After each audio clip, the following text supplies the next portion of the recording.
श्रोता प्रेमियों, मैं राम सागर शास्त्री आप लोगों के समक्ष रखने जा रहा हूं एक प्रसंग, दशरथ और बाल का युद्ध। देखिए, एक बार की बात है, महाराज दशरथ कैकेयी के सहित रथ पर सवार होकर वन विहार करने के लिए चले कि एक दिवस दशरथ नृपति रथ पर हुए सवार, कैकेयी को साथ ले करने चले बिहार। रथ से भ्रमण करते करते राजा दशरथ पंपापुर में पहुंच गए कि होनहार होकर रहे इसे सके को मेट, पंपापुर में हो गई बालिराज से भेंट। भावीवश पंपापुर में उनकी भेंट बाली से हो गई। दशरथ अपने राज्य का विस्तार कर रहे थे और उधर बाल भी अपने राज्य का विस्तार कर रहा था। बाल ने महाराज दशरथ की वीरता की कहानी सुनी थी। वह कोई मामूली योद्धा नहीं था। उसे ब्रह्मा ने वरदान दिया था कि जो वीर तुम्हारे सामने आएगा उसका आधा बल तुम्हें प्राप्त हो जाएगा। बाल राजा दशरथ की वीरता देखना ही चाहता था। तब तक ऐसा संयोग भी आ गया कि पंपापुर में दशरथ की भेंट बाल से हो गई। आज बाल ने दशरथ के रथ को रोक लिया। पूछने लगा, आप कौन हैं? यहां किस लिए आए हैं? आपके साथ में ये सुंदरी कौन है? दशरथ ने कहा, मैं अयोध्या का सम्राट दशरथ हूं, यहां भ्रमण करने के लिए आया था। मेरे साथ मेरी रानी कैकेयी है। बाल ने हंसकर कहा, अच्छा, आप ही महाराज दशरथ हैं? कि कहा बाल ने, आप ही हैं दशरथ बलधाम, आज भेंट मुझसे हुई कभी सुना था नाम। मैं बहुत दिनों से आपका नाम सुन रहा था, आज आपसे भेंट भी हो गई। हमने सुना है आप बड़े वीर हैं, आपकी वीरता की कहानी चारों तरफ फैली हुई है। दशरथ ने कहा कि हम क्षत्रिय हैं, क्षत्रियगण कभी युद्ध करने से नहीं डरते। कि क्षत्रिय हुई जो समर सकाना, अकुल कलंक ते ही पामर आना। क्षत्रिय होकर जो युद्ध से डरता है, समझो उसने अपने कुल में दाग लगा दिया। अरे हम रघुवंशी हैं, और रघुवंशी जो कह देते हैं उसे पूरा करते हैं। कि रघुकुल रीत सदा चली आई, अप्राण जाहि पर बचन न जाई। बाल तो युद्ध करने के लिए किसी योद्धा की तलाश में ही था। उसने कहा, महाराज दशरथ, आप मेरे साथ युद्ध किए बगैर अयोध्या को नहीं जा सकते हैं। कि दो वचन भूपू के सन्मुख हैं, तुम एक वचन स्वीकार करो, या मेरे संग में युद्ध करो, अथवा यह छत्र मुकुट धर दो। आपको दो बातों में से एक बात माननी होगी, या तो मेरे साथ युद्ध करो, और अगर युद्ध करना नहीं चाहते हो तो ये छत्र मुकुट यहां रख दो और अयोध्या के लिए प्रस्थान करो। दशरथ विचार करने लगे, एक तो ये ब्रह्मा का वरदानी है, आधा बल लड़ने से पहले ही चला जाता है। दूसरे ये बलवान योद्धा है जिसके साथ रावण जैसे वीर नहीं टिक पाए। भला इसके साथ युद्ध कैसे किया जाए? अगर मैं छत्र मुकुट देकर चला जाता हूं तो हमारी शान में बट्टा लग जाएगा। आज कैकेयी की तरफ देखा, प्रिय, अब तुम ही बताओ क्या करना चाहिए। देखिए, कैकेयी स्वयं एक अच्छी वीरांगना थी जिसे तलवार चलाना और धनुर्विद्या का ज्ञान था। कैकेयी युद्ध करने में माहिर थी, इसीलिए अक्सर युद्ध में कैकेयी राजा दशरथ के साथ जाती थी। आज कैकेयी ने दशरथ से कहा, राजन,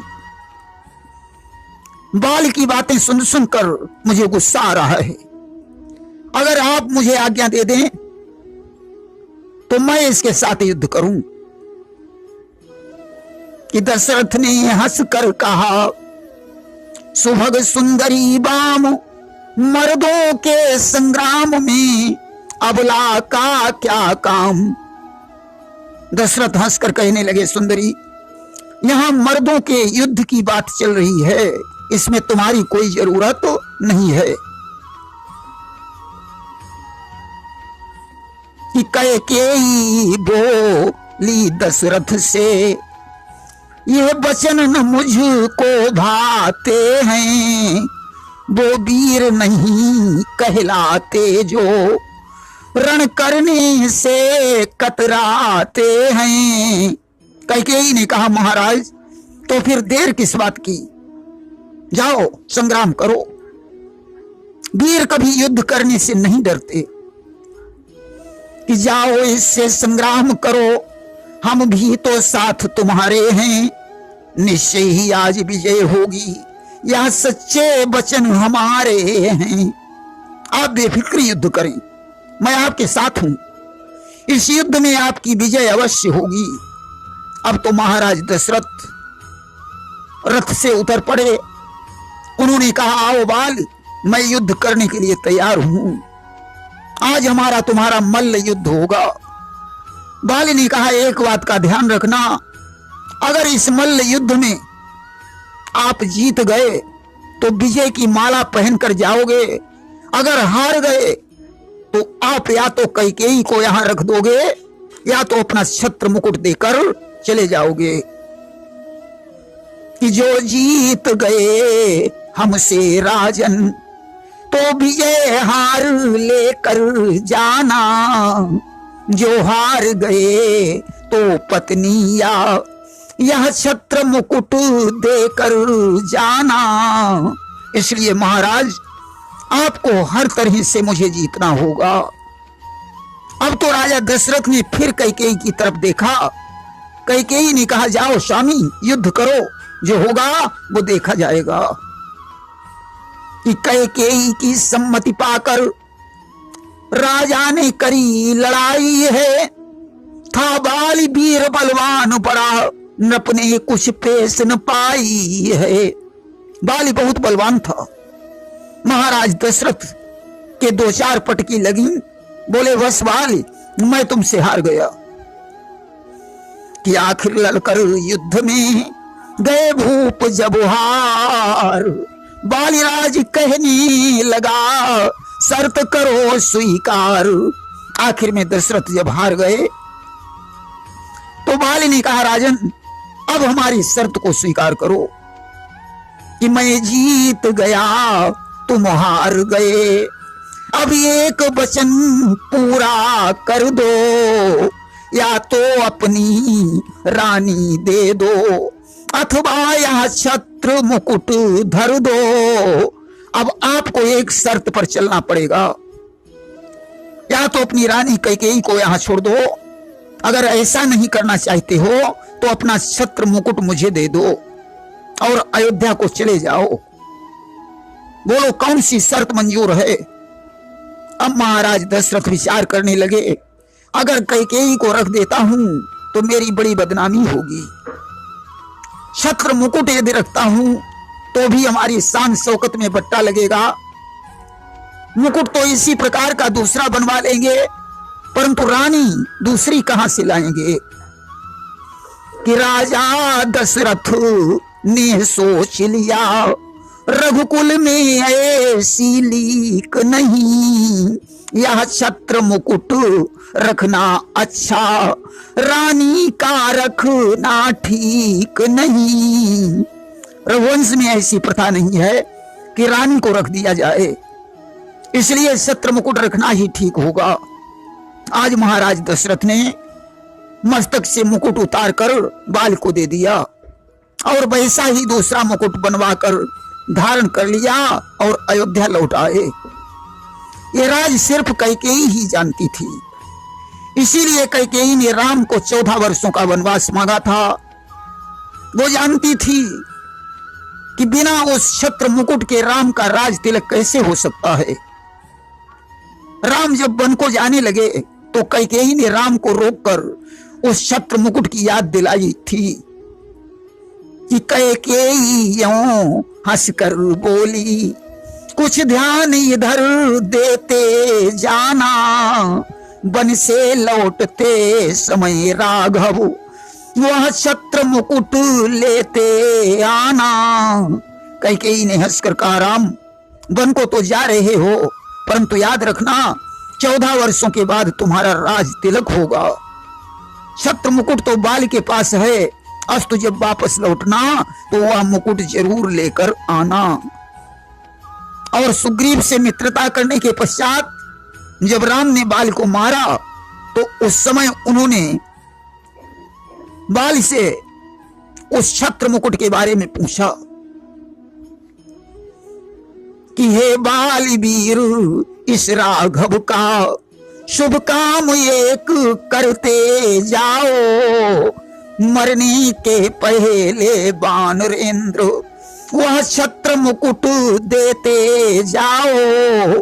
हे बाली, मरने से पहले मुझे वो छत्र मुकुट दे दो। बाली ने कहा, नाथ मुझे क्षमा करना, वह छत्र मुकुट अब मेरे पास नहीं है।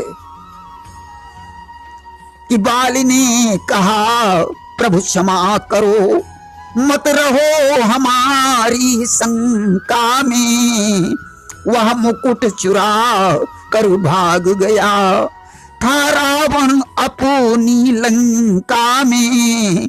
उस मुकुट का संदेह मेरे ऊपर मत करो, उसे तो रावण चुरा कर लंका में ले गया है, क्योंकि रावण संध्या वंदन करते समय मेरे साथ युद्ध करने गया, उसे मैंने अपनी बगल में दबा लिया। 6 महीने तक वो मेरी बगल में दबा रहा। मेरी पत्नी तारा को उस पर दया आ गई, उसके कहने से मैंने उसे छोड़ दिया। वह छत्र मुकुट चुरा कर भाग गया। राम ने कहा, तो मुकुट मुझे कैसे मिलेगा? बाली बोला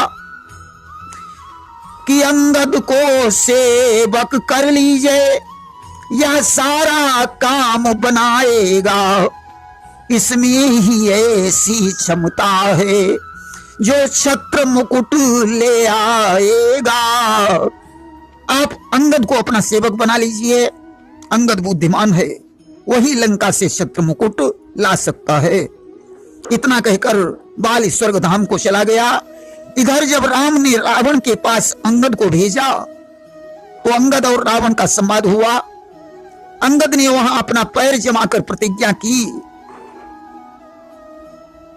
कि मेरा ये पांव चलायमान कर कोई असुर कुमार गया तो रामचंद्र फिर जाएंगे, मैं सीता जी को हार गया। लंका का कोई असुर यदि मेरे पैर को हटा देगा तो रामचंद्र जी सीता को हार कर अयोध्या लौट जाएंगे।